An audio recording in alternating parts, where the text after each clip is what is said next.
29 топ студенттері, сіздермен бүгінгі қашықтықтан оқыту сабағын бастаймыз. Кезекті сабақтың тақырыбы көп қабатты жапсар салу. Мақсаты көп қабатты жапсар салудың әдіс тәсілдерін үйрету.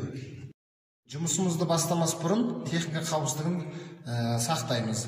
Яғни киіміміздің ықшамды болуын, басымыздағы тақияның болуын, сосын маскамыздың болуын, сосын қолғабымыз болу керек, күйіп қалмау үшін жұмыс барысында.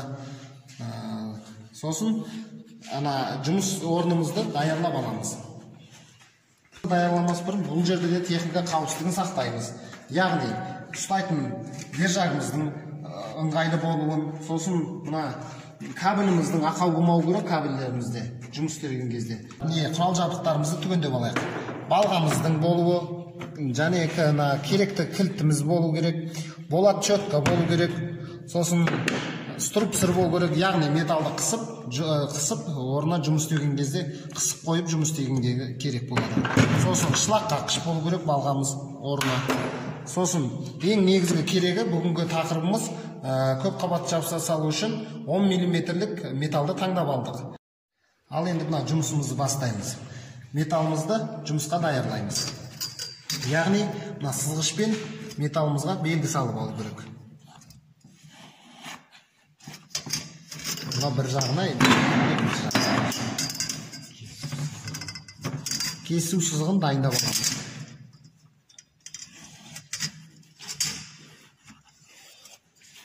Сосын бұны яғни атауызға қысып кесеміз.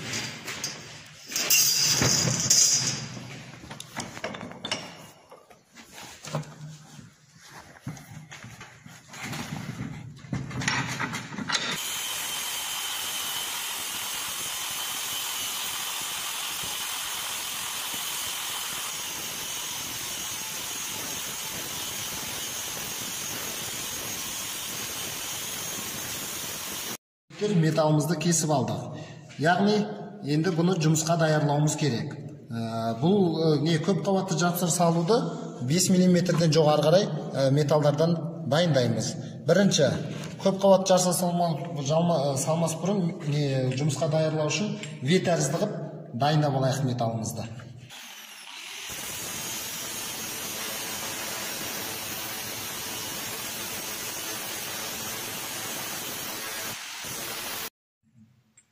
Біз металымызды V тәріздіге келтіріп алдық. Яғни металымызды өңдеп V тәрізді қып келтірдік. Мынандай V тәрізді қып келтіріп алдық. Енді бұл металымыз өте қалың болғандықтан Х тәрізді қып екінші шетін өңдеуіміз керек.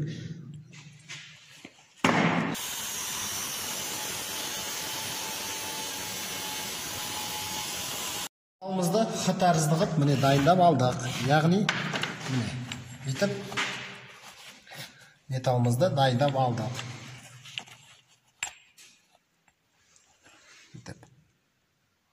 Енді бұны дайындап алғаннан кейін жұмысымызды бастаймыз. Яғни дәнекерлейміз. Металымызды төсеменің үстіне, тегіс төсеменің үстіне қойып аламыз да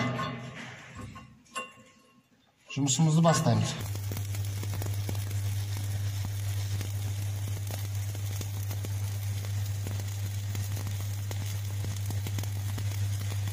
Дәнекерлеп алдық. Бірге жүргізу. Оны шлакын тазалап.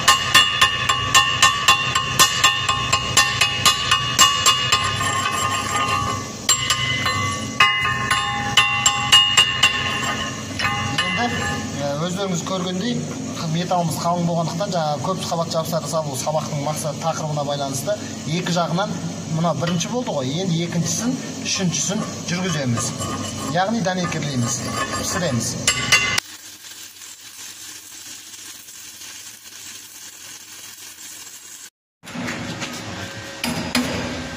Яғни V тәріздес дәнекерлеуімізді аяқтадық, өздеріңіз көргендей. Енді дәл сол сияқты металымыздың екінші жағында X тәріздес қып дәнекерлейміз.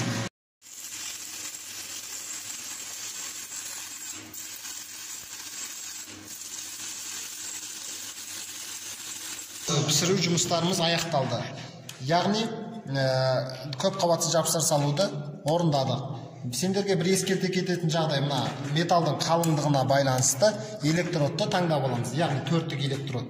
Сосын аппаратымыздағы тоқ көзін таңдаймыз. Ол 220 ампер метр тоқ көзімен пісіреміз. Құрметті студенттер, сабағымызды қорытындылай келе сендерге мынандай тапсырма беремін. Яғни пісіру кезіндегі қауіпсіздік ережесі бірінші сұрағымыз. Екінші сұрағымыз, қалың металдарды қалай дәнекерлейміз, яғни пісіреміз. Үшінші, балқыма дегеніміз не? Үшінші сұрақ.